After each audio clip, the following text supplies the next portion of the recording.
Now start with number 11 students, same इसके जैसा ही है, किसके जैसा, अभी जो हमने किया ना 12, वहाँ पे 3 घर थे, अभी 5 घर हैं स्टूडेंट। एग्जाम में ना मैक्सिमम 3 हाउसेस का डिटेल आएगा स्टूडेंट्स, आई डोंट थिंक कि उनको 5 हाउसेस का पूछना चाहिए स्टूडेंट्स, ठीक है, बट प्रैक्टिस के लिए अच्छा है ना, वंस अगेन कि अगर सारे घर सेल्फ ऑक्यूपाइड हैं तो how to make the calculation students.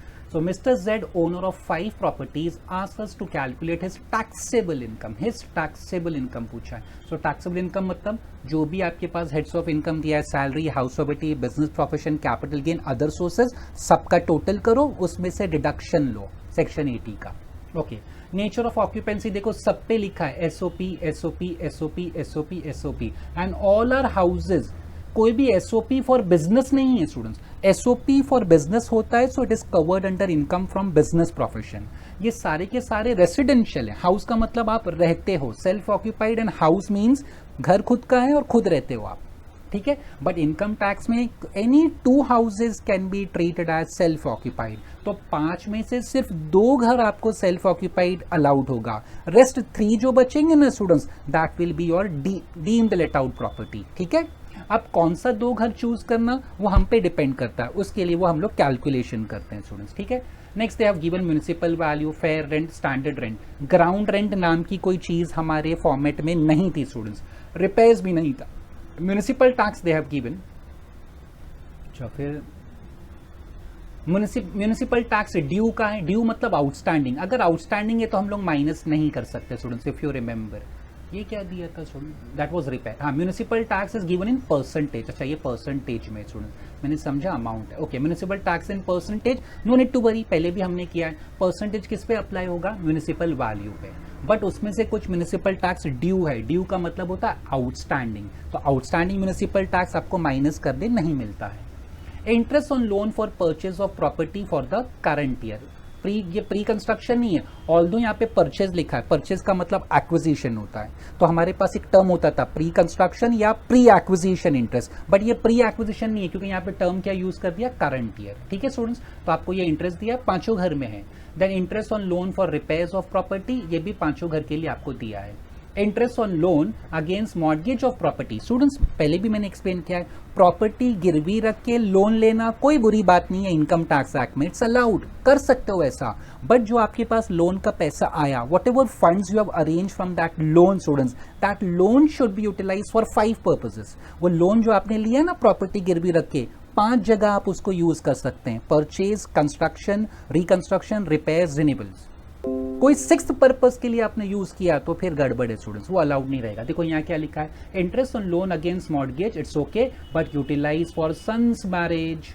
तो आपको ये डिडक्ट करने नहीं मिलेगा क्योंकि आपने पर्सनल खर्चा कर लिया, उसको घर पे खर्चा नहीं किया. लोन लिया बट घर पे खर्चा नहीं किया, बेटे की शादी में खर्चा किया. So forget it, you can't deduct this interest. तो ये वाले इंटरेस्ट को तो भूल जाना, ये नहीं मिलेगा आपको.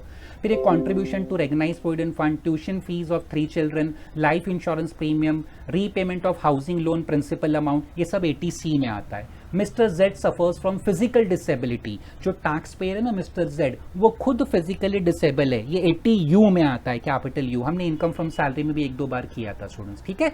तो स्टूडेंट्स अगेन 5 घर हैं, 5 के 5 सेल्फ ऑक्यूपाइड है. तो ऐसे केस में क्या करने का, what we must do, we must start with the computation as if all 5 houses are self occupied. जैसे यहाँ पे दिया है ना कि 5 सेल्फ ऑक्यूपाइड है, तो हम भी ऐसे ही सोच के पूरा कैलकुलेशन स्टार्ट कर देंगे. ठीक है, ऑल 5 आर सेल्फ ऑक्यूपाइड. तो अभी हम कैलकुलेशन स्टार्ट कर रहे हैं. भूलना नहीं कभी mister Z, previous year, assessment year, legal status, residential status, वो आपको लिखना है स्टूडेंट्स, प्लीज कभी मत भूलना, वो आपको लिखना है. And computation of taxable income there said. And 5 column मुझे बनाने पड़ेंगे स्टूडेंट्स, बिकॉज 5 घर है ना, तो 5 कॉलम बनाने पड़ेंगे.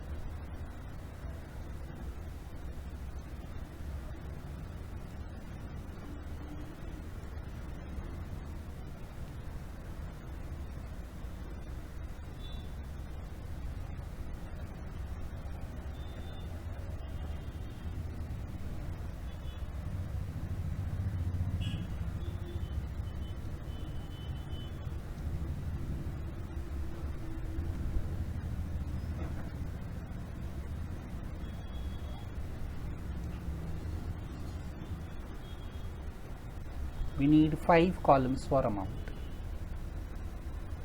स्टूडेंट्स मैं नेक्स्ट स्लाइड पे भी पहले ही बना लेता हूँ, अच्छा रहेगा, बाद में मुझे नहीं बनाना होगा फिर. Again 5 columns.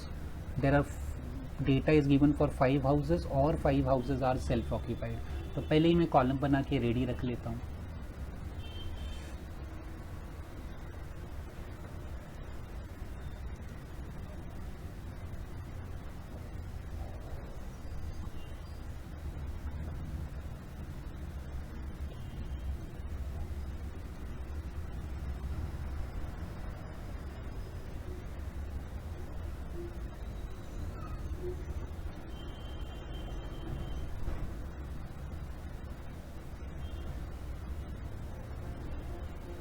Okay, now we start with the solution students.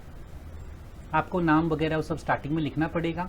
First हम क्या सोच के चल रहे हैं कि सारे के सारे घर क्या हैं स्टूडेंट्स, सेल्फ ऑक्यूपाइड हैं. Okay, we start with as if all the houses, और एक्चुअली हैं भी सारे के सारे. Computation all 5 are self occupied. House number 1, 2, 3, 4, 5. Amount columns है स्टूडेंट्स. ओके, ये सारे अमाउंट कॉलम है और पांचों के पांचों घर सेल्फ ऑक्यूपाइड ही समझ के हम लोग कैलकुलेशन करेंगे स्टूडेंट. ओके, तो अगर आपने सेल्फ ऑक्यूपाइड पहले स्टेप में स्टार्ट किया है, बड़ा आसान होता है सेल्फ ऑक्यूपाइड का calculation. We start with gross annual value. Students nil होता है. If houses are self occupied उसका ग्रॉस एनुअल वैल्यू नील होता है. हमने नोट्स में लिखा है, हमने सीखा है स्टूडेंट्स. ठीक है, तो gross annual value will be nil. मतलब वो म्यूनिसिपल वैल्यू, फेयर रेंट कुछ लिखना नहीं, वो नील ही रहेगा स्टूडेंट. दिया भी होगा still will record it as nil. देन हम लोग लिखते हैं मेथ लेस म्यूनिसिपल टैक्स. दिया भी होगा तो इग्नोर करो because we are starting first with कि हमने ऐसे एज्यूम किया कि पांचों घर सेल्फ ऑक्यूपाइड हैं, जो कि एक्चुअली हैं भी. So will get net annual value. Net annual value okay, nil ही रहेगा. तो एनएवी तक हमेशा नील होता है. हाँ, इसके बाद अभी डिडक्शन में आ जाओ. आपको डिडक्शन, एक स्टैंडर्ड डिडक्शन होता है, वो तो क्लेम नहीं करोगे because standard deduction depends upon NAV. NAV 0 है तो स्टैंडर्ड डिडक्शन नहीं मिलेगा. बस अभी इंटरेस्ट के बारे में सोचना है स्टूडेंट्स. आपको 2 इंटरेस्ट दिया और दोनों इंटरेस्ट फॉर करंट ईयर है students. Interest for current year. अभी ध्यान से स्टूडेंट्स यहाँ देखो व्हाट हैपेंस. पांचों घर सेल्फ ऑक्यूपाइड है. देखो यहाँ कितना interest on loan for purchase of property for current year 1,80,000 and interest on loan for repairs of property 35,000. मैं पहले घर की बात कर रहा हूँ. As far as purchase construction के लिए अगर आपने लोन लिया है तो 2 लाख का लिमिट है if you remember self occupied property में, और रिपेयर्स के लिए लोन लिया है तो 30,000 का लिमिट है. तो लिमिट है ना स्टूडेंट्स, आप लिमिट नहीं क्रॉस कर सकते. If you are within the limit तो वही आंसर लिखो. लिमिट क्रॉस किया, जैसे यहाँ पे 30 की जगह आप 35 पे जा रहे हो तो आपको पीछे आना पड़ेगा वापस 30. ये लिमिट कितने का, 2 लाख का. बट आपने अभी तक पे कितना किया, 180. तो वो कॉलम में तो मैं 180 ही लिखूंगा स्टूडेंट्स. यहाँ पे मैं 180 ही लिखूंगा. जो परचेज है, interest on loan for current year for purchase of property students, for purchase of property कितना है ये 180. ये तो मैंने 2 लाख क्रॉस नहीं किया. एक और इंटरेस्ट दिया है, interest on loan for repairs of property, है ना, रिपेयर्स. वो उसने 35 पे किया है बट इनकम टैक्स अलाउ करता है सेल्फ ऑक्यूपाइड प्रॉपर्टी में मैक्सिमम 30,000. आगे सो में स्टूडेंट्स, तो अगर मैं इसका कैलकुलेशन करूं तो दिस इज 0 माइनस 180 माइनस 30. अच्छा, एक गलती होगी students, wait, I am sorry. हाँ, 30 इनकम टैक्स अलाउ करता है but I can record 30,000. Simple reason, income tax में एक और पॉइंट है students. Maximum interest allowed under self occupied properties 2 lakh. आप 2 लाख से ज्यादा नहीं जा सकते. मैं उसको ना अलग एक वर्किंग नोट में लिखता हूँ स्टूडेंट्स, बेटर, वो अच्छा रहेगा आपके लिए. मैंने ऑलरेडी नोट्स में लिखा है बट हम स्पेसिफिकली इसी से डील कर रहे हैं ना स्टूडेंट्स, तो मैं लिख दूं, आपके लिए भी अच्छा, मेरे लिए भी अच्छा रहेगा. Okay students, interest on loan for purchase या कंस्ट्रक्शन हो, for SOP property I am talking about, तो आप कितना मैक्सिमम ले सकते हो, maximum 2 lakh. Interest on loan for, अगर रिपेयर्स, रिकंस्ट्रक्शन, रिन्यूएबल्स के लिए हो, रिपेयर्स, शॉर्ट में मैंने रिकंस्ट्रक्शन या रिन्यूएबल्स हो, तो उसके लिए मैक्सिमम कितना है 30। बट इनकम टैक्स में एक और रूल है कि ये दोनों का एग्रीगेट होना ना, एग्रीगेट करके 230 नहीं चलेगा, वो आपको फिर 2 लाख ही रखना पड़ेगा। This is a very important point. Individual आपने एक ही लोन लिया है कंस्ट्रक्शन का तो मैक्सिमम 2 लाख अलाउड है, आपने एक ही लोन लिया है रिपेयर्स का तो मैक्सिमम 30,000 इंटरेस्ट अलाउड है। बट दोनों लोन लेके रखा है आपने, तो दोनों का इंटरेस्ट अगर एग्रीगेट कर रहे हो, टोटल कर रहे हो, तो आप 2 लाख से ज्यादा नहीं ले सकते student. This is a very important point for self occupied property. तो students, aggregate total interest, aggregate can not exceed 2 lakh. आगे समझ में students? So this is a very important point for, और सेल्फ ऑक्यूपाइड में कोई कैलकुलेशन थोड़ी होता है ज्यादा स्टूडेंट, सिर्फ इंटरेस्ट का कंसेप्ट है, वो हमको याद रखना है। So that is the reason students, आता यहाँ पे 30 है बट मैंने लिखा 20 because I can't go about 2 lakh. तो 180 पूरा मिला जितना उसने पे किया था, यहाँ उसने 35 पे किया। इनकम टैक्स एक्ट कहता है कि रिपेयर्स रिकंस्ट्रक्शन के लिए you can write 30। If I right 30 years, so 180 plus 30 will become 210। 210 allowed नहीं करता इनकम टैक्स। इनकम टैक्स कहता है नहीं, आप मैक्सिमम 2 लाख ले सकते हो। तो 0 minus 180 minus 20, so answer will B negative students. Answer आएगा मुझको नेगेटिव। नेगेटिव कितना होगा? ऑब्वियसली 2 लाख नेगेटिव आंसर होगा। ठीक है स्टूडेंट्स, ये समझ में आ गया। Now we go for the next house, उसका डिटेल पढ़ते हैं। Okay students, now will refer the details for house number 2। उसमें देखते हैं कितना इंटरेस्ट होगा, accordingly will record it. Okay, house number 2, यहाँ पे details. House number 2 80,000 and 30,000। Purchase के लिए 80 पे किया, it is within the limit. For purchase और construction maximum self occupied property में you can pay 2 lakh interest, और repairs के लिए मैक्सिमम कितना पे कर सकते हैं 30,000। सो देखो दोनों विद इन द लिमिट है, सो दोनों इंटरेस्ट आप रिकॉर्ड कर सकते हैं 80 and 30। So will record here 80,000 30,000।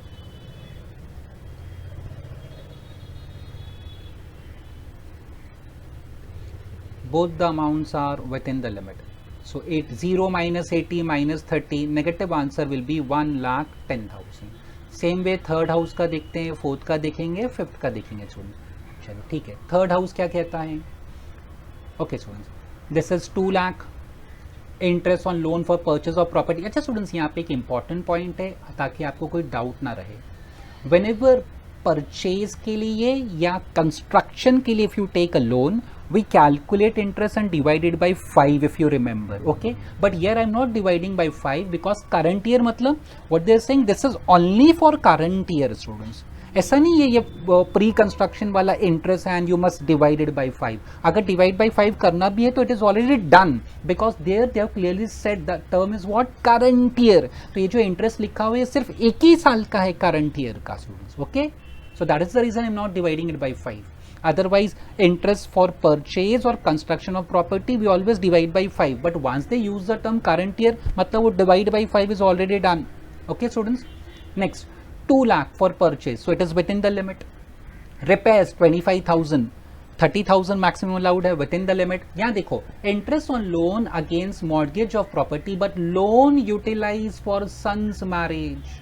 Loan किस लिए लेना चाहिए? For purchase of property, construction of property, reconstruction of property, repairs of property, renewals of property students. But ये तो लोन उसने लिया बेटे की शादी के लिए, for sons marriage, so this interest can not be deducted. So red pen से कैंसिल क्यों किया? That mean this interest will not be allowed.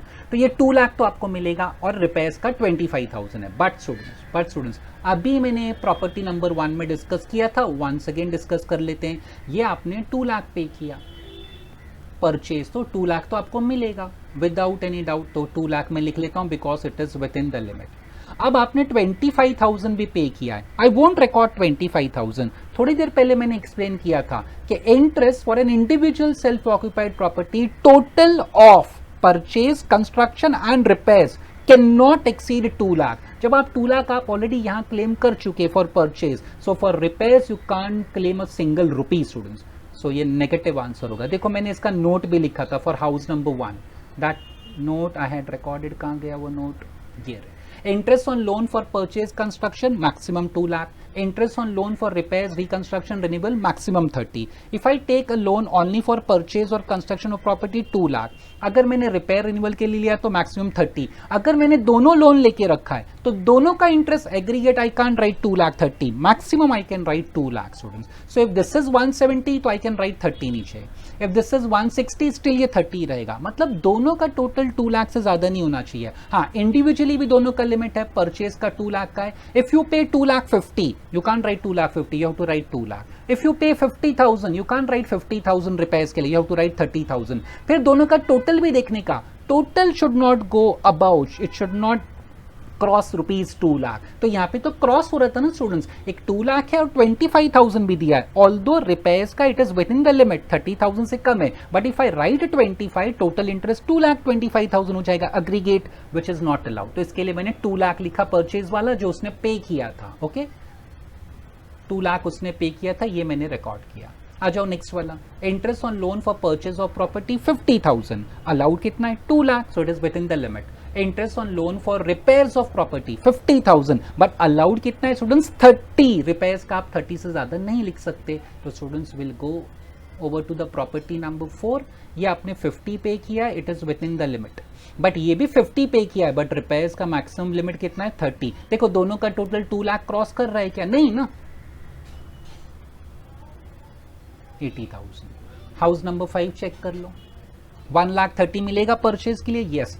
45 मिलेगा क्या रिपेयर्स के लिए? No. Maximum allowed interest for repairs is only 30. So आपको 130 and 30 मिलेगा. 130 वो पूरा मिलेगा आपको परचेज का, बिकॉज उसका लिमिट तो 2 लाख तक का है maximum, and this is only 30,000 का लिमिट है, नॉट 45 का. स्टूडेंट्स टोटल क्या 2 लाख के ऊपर जा रहा है? नो. तो 0 माइनस 130 माइनस 30, एनी भी 0 है ना, 0 माइनस तो नेगेटिव. तो student this is your income from self occupied property. इसको हम लोग डिनोट कर देते हैं with alphabet A, just okay. ये स्टेप 1 या स्टेप ए कहो.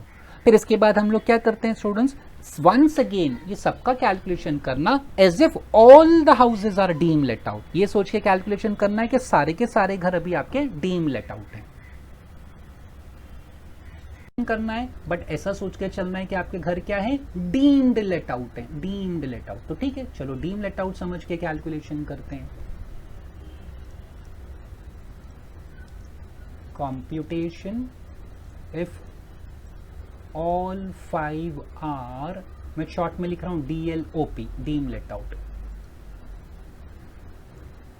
computation if all 5 houses are deemed let out. वही house number 1, house number 2, 3, 4, 5. 1, 2, 3, 4, 5.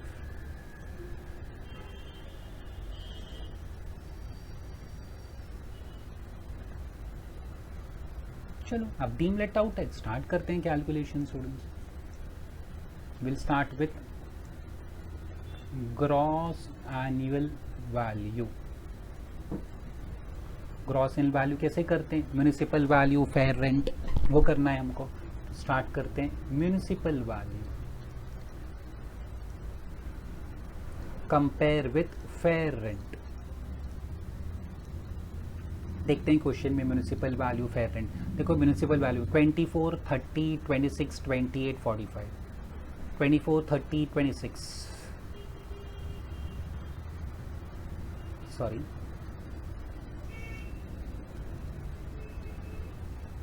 24 lakh है ये, 30 लाख, 26 लाख. ये हो गया 24, 30, 26, 28 एंड 45, 28 एंड 45. ये आपका म्यूनिसिपल वैल्यू उन्होंने दिया है 28 एंड 45 लाख में है स्टूडेंट्स. देन फेयर रेंट भी चेक कर लो 20, 18, 27, 20, 18, 27, 20, 18, 27, ये 30 था, एंड वन मोर उसका लास्ट वाले का कितना था 30, 40.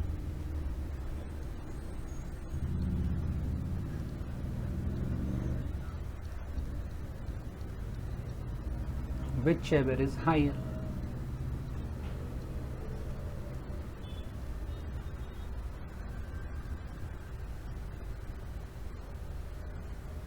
$24 or $20, so $24 is higher. $30 or $18, $30 lakh is higher. $26 or $27, $27 lakh is higher. $28 or $30, $30 lakh is higher.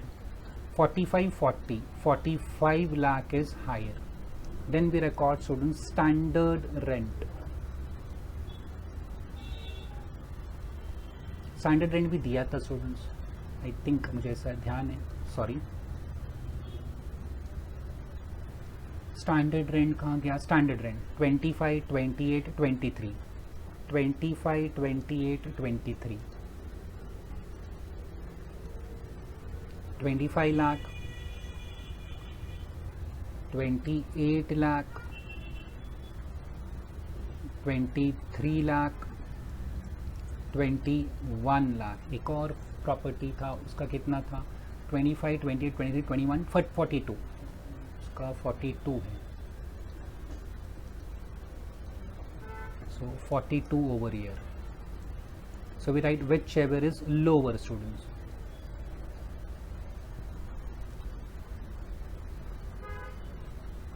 Whichever is lower. So 24, 25, obviously 24, 30, 28, 28, 23, 27, 23, whichever is lower लिख रहे हैं ना. 21, 30, 21, 42, 45, 42. एक्चुअल रेंट नहीं हो सकता, ऑल्दो आपने लिखा है डीम लेट आउट. डीम मतलब एज्यूम टू बी, एक्चुअली तो वो सेल्फ ऑक्यूपाइड है, खुद के घर में मैं खुद रह रहा हूँ, तो मैं अपने आप को तो रेंट नहीं दूंगा. So there can't be actual rent. Okay, so actual rent नहीं, तो यही आपका जीएबी हो गया. फिर इसमें से क्या माइनस करते हैं? Municipal tax. अभी म्यूनिसिपल टैक्स कुछ परसेंटेज में दिया था स्टूडेंट्स, 10% था, आई रिमेंबर. हाँ देखो, सब जगह 10%. 10% of what? Municipal value. Municipal value हमको पता है, बट 25% उसमें आउटस्टैंडिंग है, ध्यान रखना स्टूडेंट. सो कैसे कैलकुलेट करेंगे? पहले भी मैंने ऐसे एडजस्टमेंट किया है students, no need to worry.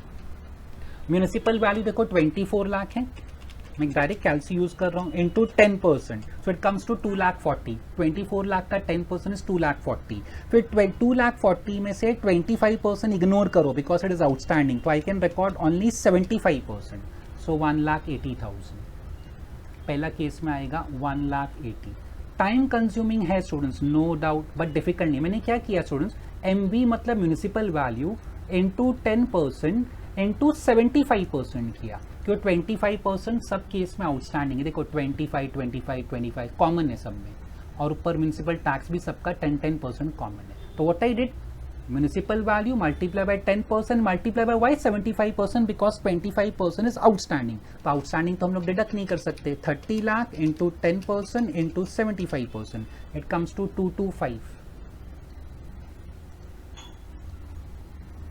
225,000. Then 26 lakh है students municipal value, 10% into 75%, 1,95,000. Municipal value देखो स्टार्टिंग में 28 लाख है, इंटू 10% इंटू 75%, 2,10,000. 45 लाख है स्टूडेंट्स, इंटू 10% इंटू 75%, 3,37,500. तो म्यूनिसिपल टैक्स हम लोग माइनस करते हैं, तो we get net annual value, जिसको हम लोग एनएवी भी कहते हैं शॉर्ट में, but better write net annual value.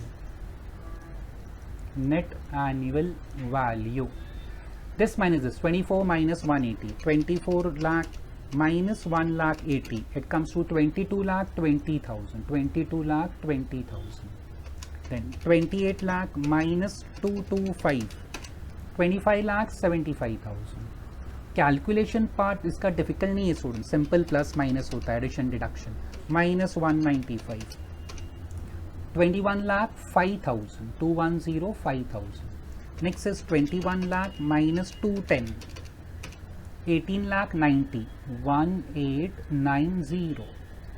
Last वाला 42 lakh minus 337,500, 38,62,500, 38,62,500. Okay, then students हमको डिडक्शन मिलता है सेक्शन 24 में.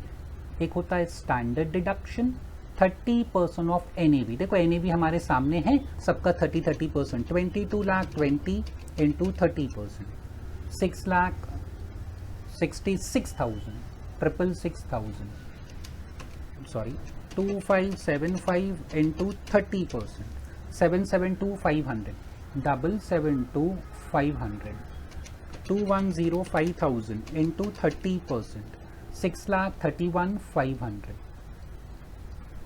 Then 18,90,000 into 30%, 5,67,000, 3,862,500 into 30%, 115. स्टूडेंट्स को एक मिनट वापस, 3,862,500 into 30%, it is 3,862,500 into 30%, it is 115,8,750, 115,8,750.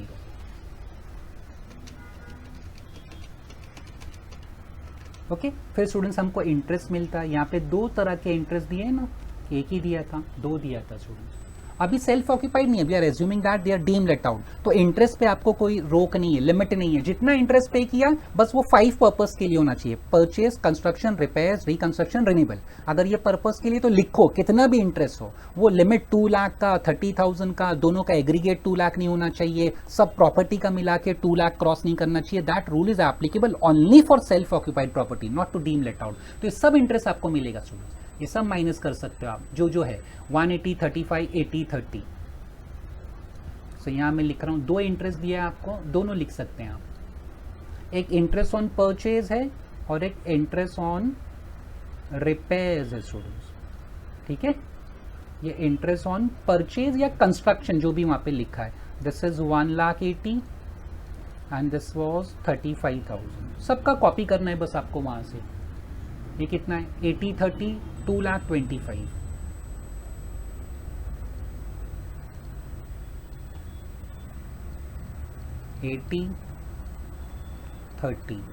This is 2,25,000.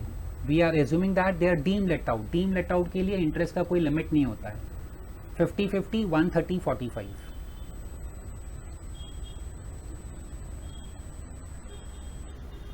50, 130 and 45। Students अब जो माइनस करेंगे वो हमको आ जाएगा net income from all these houses. तो 222,000 कितना है, सॉरी 22,20,000, ऐसा ही है ना, यस, -666 ट्रिपल टाइम -180 एंड -35। सो इसका आंसर होगा 13,39,000, 13,39,000। नेक्स्ट 25,75,000 -772,500 -80 -30, 16,92,500, 16,92,500, 2,105,000 -631,500 -2 लाख है वो स्टूडेंट्स को, 2 lakh and -25,000, 1,248,500, 1,248,500, then 1,890,000 -567,000 -50 and 50, 1,223,000. Next 3,862,500 -1,158,750 -1,30,000। Students एक मिनट, मैंने कुछ गलत किया, 3,862,500, 38,62,500 -11,58,750 -130 and -45, 2,528,750, 2,528,750। This is income from deem let out property, है ना students, income from deem let out. वो ऊपर सेल्फ ऑक्यूपाइड था या डीम लेट आउट। फिर नेक्स्ट स्टेप क्या होता है स्टूडेंट्स, अच्छा यहाँ पे वर्किंग नोट है तो मैं नेक्स्ट स्लाइड पे चला जाता हूँ, बट बिफोर दैट फिर क्या करने का, step 1 minus, so we are doing now step A या step 1 minus step 2, A minus B. Students A का इनकम नेगेटिव है, okay, house number 1 I am talking about, house number 1 negative है, तो students -2 lakh है ना। ए माइनस बी करना है हमको, स्टेप 1 माइनस स्टेप 2, तो -2 लाख, ए माइनस बी, सो हाउस 1 का 13,39,000 was deemed let out income. So minus 2 lakh minus 13,39,000. Same way students, minus 1 lakh 10 house 2. ये नेगेटिव आंसर है ना. A minus B 16,92,500. 1692,500. 1692,500. For your reference I am writing, otherwise direct calci use करो students and record the answer. House 3 2 lakh and 12,48,500. 12,48,500.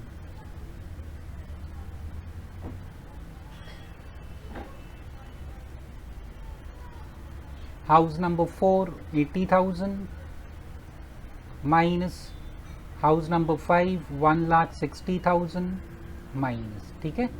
सो 4 का income 1223.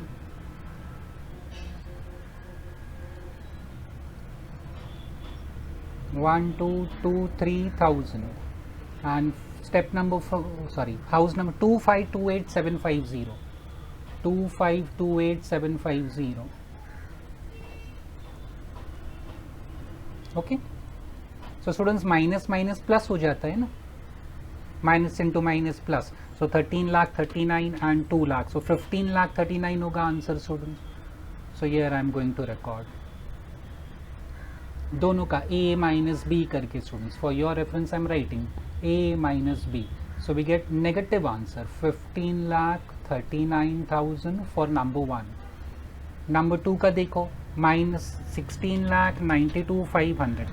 1,10,000 minus 16 1692,500. 18,02,500 होगा. 18,02,500. Again negative है students. 18,02,500. Okay. Next क्या है 2 lakh and 12,48. So 2 and 12 is 14 lakh. So 14,48,500. 1,448,500. House number 4 80 and 12,23,000.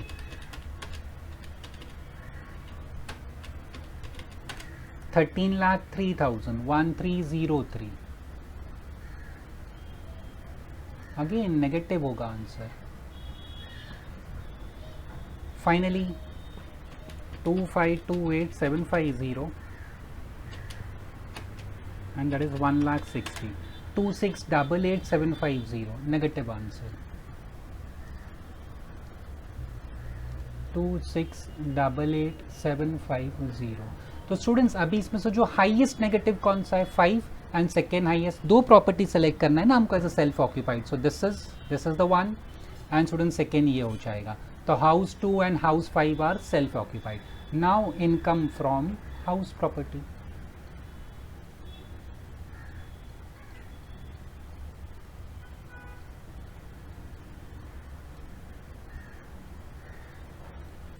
Self occupied SOP लिख दिया मैंने short में 2 and 5 और डीम लेट आउट. बाकी जो घर बचे वो deem let out.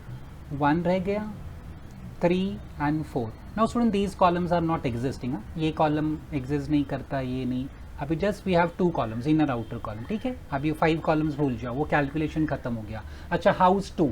Now students वो सेल्फ ऑक्यूपाइड है. No need to again calculate the income. वो तो आपको पता है स्टूडेंट्स. हियर हाउस 2 हमने हाउस 2 सेलेक्ट किया ना. हाउस 2 का कितना है 1,10,000. when you take house 2 as self occupied you know what is the answer. ये था ना compute as if all houses are self occupied. so 1,10,000. so here we'll record students 1,10,000 for house 2. 1,10,000 but again it is negative.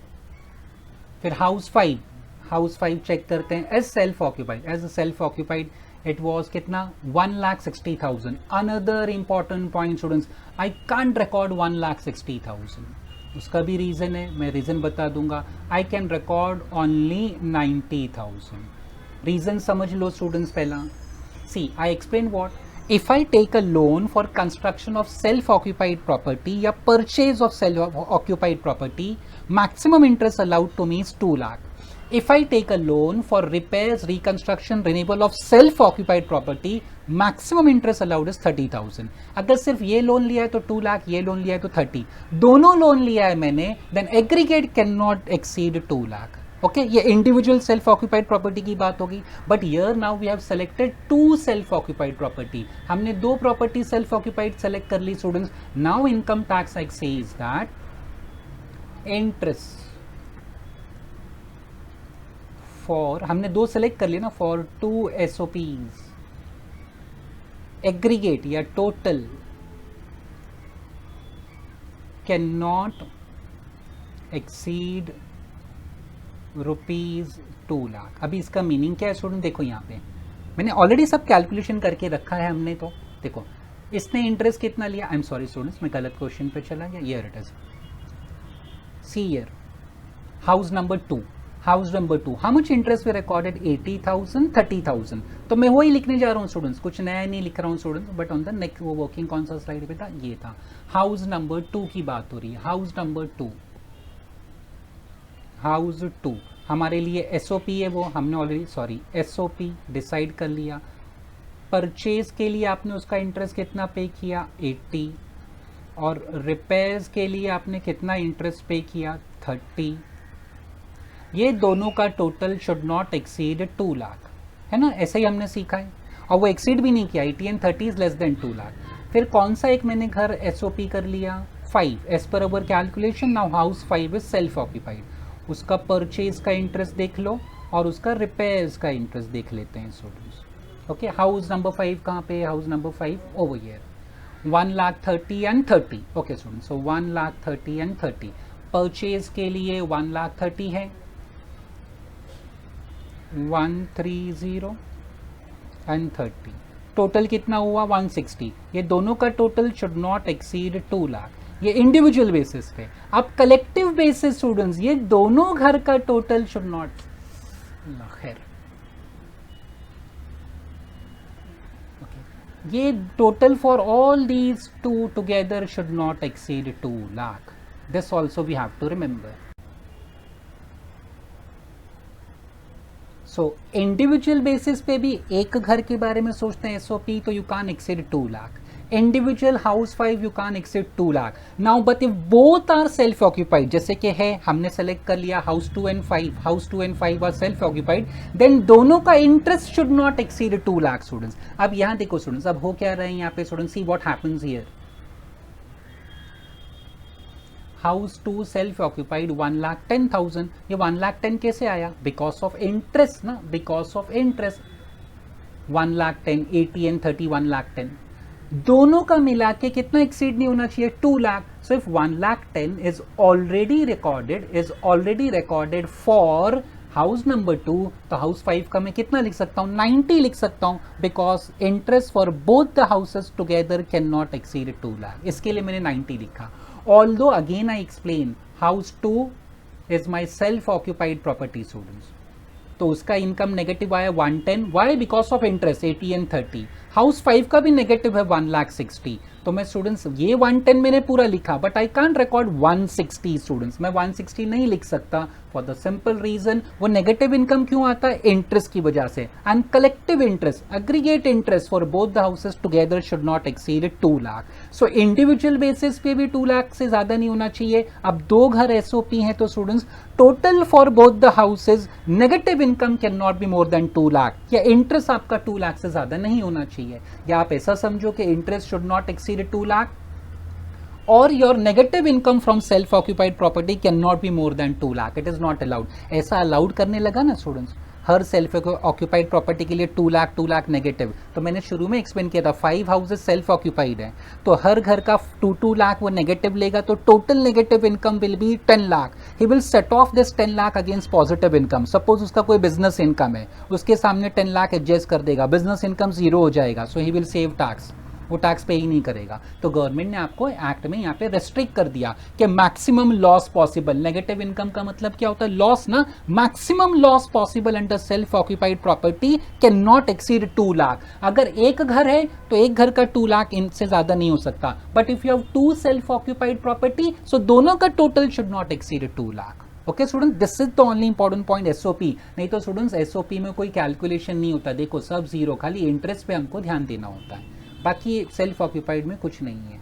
Okay so यहाँ तक तो आ गए हम लोग। अब डीएलओपी स्टूडेंट्स टाइम वेस्ट नहीं करना है, डीएलओपी का आंसर पता है 1, 3 एंड 4। 1 का आंसर देखो यहाँ पे है, 1 इज 13,39,000, 3 यहाँ पे 12,48,500 और 1, 3 एंड 4, 4 यहाँ पे 1,223,000। ओके 13,39,000। सो हाउस 1 के सामने हम लोग लिख लेंगे 13,39,000, 13,39,000। सेकेंड हाउस नंबर 3 का 12,48,500। लास्ट वाले का 12 लाख, मतलब 4 का, हाउस नंबर 4 का 12,23,000। अब आप फाइंड करो, आंसर आपको आ जाएगा। स्टूडेंट्स ये तीनों ऐड करना, बट ये माइनस करना, बिकॉज वो नेगेटिव है ना, ध्यान रखना। 13,39,000 plus this is known as set off, आप ऐसा कर सकते हैं, इट इज़ अलाउड। 12,48,500, सॉरी मैंने गलत कर दिया, 12,48,500 प्लस 1,223,000 माइनस 2 लाख। तो students 36,10,500 is the answer. Okay फिर इसमें से लेस अगर कोई डिडक्शन है यहाँ पे सेक्शन 80C का है ना, deduction under section 80,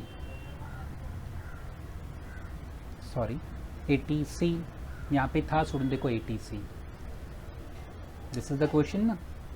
contribution to RPF 50,000, वो 50 हो गया। Contribution sorry tuition fees for 3 children 60,000। Then क्या था, life insurance premium paid for himself 30,000। Okay और repayment of housing loan principal 1 lakh, ये सब 80C में आता है students, everything lies under 80C। तो स्टूडेंट्स 80C करना है अभी हमको, सो यहाँ पे मैं लिखता हूँ 80C।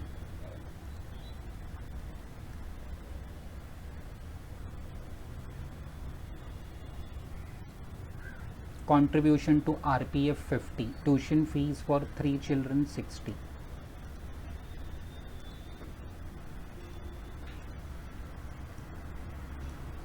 Contribution to recognized provident fund, how much he paid, ये inner column में लिखते हैं 50,000.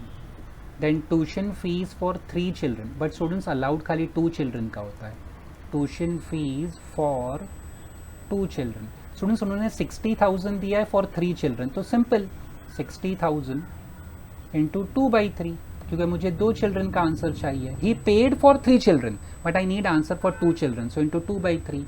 और क्या पेमेंट किया था उसने स्टूडेंट्स, लाइफ इंश्योरेंस प्रीमियम 30,000 पूरा मिलेगा and repayment of housing loan 1 lakh.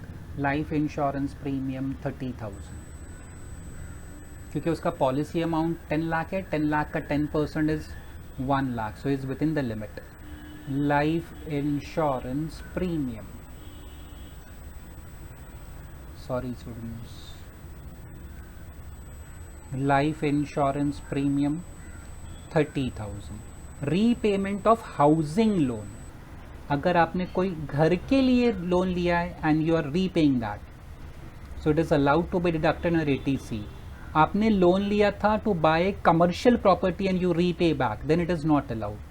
1 lakh. Students total कितना हो जाएगा, 50, 90 plus 30 120, 2,20,000।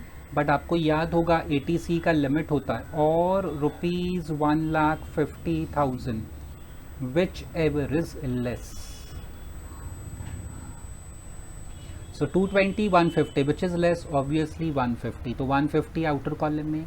One more important point last, finally, Z suffers from physical disability of 75%. Students, जिसका हम income calculate कर रहे हैं, that person itself, okay, वो खुद अगर physically disable है, you can claim deduction under section 80U. So 80U, उसका डिसेबिलिटी कितना का है, 75%। तो 75% मतलब आपको 75,000 मिलेगा डिडक्शन। अगर आपका टैक्स पेयर का डिसेबिलिटी लेस देन 40% है, less than students, okay, so no deduction. मैंने बताया था ये इनकम फ्रॉम सैलरी में। मोर देन 40 है, ओके, बट लेस देन 80 है, 80%। so you get a deduction of 75,000. But if disability is equal to 85, ऐसा लिखते हैं ना स्टूडेंट्स, ग्रेटर दैन और इक्वल टू 85 है ना, 80%, सॉरी, ग्रेटर दैन और इक्वल टू 80, तो you get ad hoc 1,25,000, sorry, तो उसको 75,000 मिलेगा स्टूडेंट्स, ठीक है। तो मैंने इसके लिए यहाँ पे, क्योंकि इसका फिजिकल डिसेबिलिटी कितना है 75%, 75% मतलब less than 80, so will get a deduction of 75,000. So income हमें पता है, इनकम वॉज 36,10,500 माइनस 1,50,000 ATC का and minus 75,000. So final answer will be 33,85,500. So finally we arrived at the answer 33,85,500. Quickly मैं repeat कर देता हूँ 1 मिनट में students. There were 5 self occupied property. So income tax में any 2 properties can be treated as self occupied. Self occupied का meaning क्या? I am the owner of those houses, I am staying over there along with my family members, but वो घर है, commercial property नहीं, it's a residential house. So in that case start with step number 1. ऐसा सोचो कि सारी self occupied property है. So we made the calculation. Individually interest can not exceed 2 lakh. हर घर का ध्यान रखना, टोटल आपका 2 लाख, इंटरेस्ट जो है ना 2 लाख से ज्यादा नहीं होना चाहिए. हाँ, if they give us only construction, so this is maximum 2 lakh, restricted to 2 lakh. If they give us only interest on loan taken for repair, so maximum is 30. अगर एक ही लोन दिया है तो इसका लिमिट 2 लाख है, इसका 30 है, बट दोनों लोन दिया है student, so be careful, you can't go about 2 lakh. So सब केस में मैंने वो रूल फॉलो करके नेगेटिव आंसर फाइंड किया. नेक्स्ट स्टेप, ऐसा एज्यूम करते हैं कि all houses are deem let out. उसमें इंटरेस्ट का कोई लिमिट नहीं होता है स्टूडेंट्स, तो जितना इंटरेस्ट दिया था मैंने सब लिखा, दैट 2 लाख 30 एग्रीगेट 2 लाख, वो सब सेल्फ ऑक्यूपाइड प्रॉपर्टी के लिए एप्लीकेबल है, not to other property. So सब किया मैंने. Then what I did, A minus B किया. Next step, self occupied property का income minus deem let out, so we got negative answer. इसमें जो हाईएस्ट 2 नेगेटिव होगा, दिस वन 26 एंड 18 लाख, ये हमने सेल्फ ऑक्यूपाइड ले लिया अपने लिए. तो इसका इनकम हमें ऑलरेडी पता था. हाउस नंबर 2 का 1,10,000 और इसका 160. तो देखो हाउस 2 का तो मैंने 110 लिखा, बट इसका मैं 160 नहीं लिख सकता, because income tax act says that दोनों का income can not be more than 2 lakh. Loss मतलब सेल्फ ऑक्यूपाइड प्रॉपर्टी में either you get a negative income और you get a zero income, कभी पॉजिटिव इनकम नहीं हो सकता. So if I already recorded 110, तो maximum year how much I can record 90, तो आपका लॉस रेस्ट्रिक्टेड टू 2 लाख हो गया. Although it was 160, I recorded 90,000 because loss can not exceed 2 lakh under self occupied property. फिर ये 13, 39, ये तो सब हमने कैलकुलेट किया था. 1 हाउस नंबर 1, 3, 4, वही मैंने कॉपी किया वहाँ पे, हाउस नंबर 1, 3, 4 टोटल किया, और जो डिडक्शन था वो हमने ले लिया. थोड़ा टाइम कंज्यूमिंग है students. Again I repeat, I don't expect कि 5 हाउसेज का आपको क्वेश्चन आएगा. 3 का आ सकता है, ओके, बट 5 का मुश्किल लगता है स्टूडेंट्स. बट आपको आइडिया होना चाहिए how to make the calculation. तो पहले हमने एक क्वेश्चन किया स्टूडेंट्स कैसा, जहाँ पे एक SOP था, देन 2 SOP वाला क्वेश्चन किया, 3 वाला किया, फिर अभी 5 वाला किया. ऐसा डिफरेंट हमने किया स्टूडेंट, ध्यान रखना, ओके. और यहाँ पे फाइनली हमने 75% डिसेबिलिटी का हमने वो डिडक्शन ले लिया स्टूडेंट्स, ठीक है. सो यहाँ से सॉल्यूशन स्टार्ट हुआ था. ये मैंने ऐसी वर्किंग आपको करके बताया स्टूडेंट्स, ये तो कैलसी पे आप कर सकते हैं. देन डीम लेट आउट किया, then I recorded a working for that interest. कि इनकम टैक्स एक्ट क्या कहता है कि लॉस आपका 2 लाख, दोनों प्रॉपर्टी का collective loss can not be more than 2 lakh, ये मैंने लिख दिया, ओके. देन यहाँ पे फाइनल इनकम उनका कैलकुलेट, ये बीच में आ गया मेरा working note, actually should go in the end, but आपको मैं बता रहा हूँ, ठीक है. And then we calculate the income, we got the deductions, final answer is taxable income, ये आपका टैक्सेबल इनकम, ओके.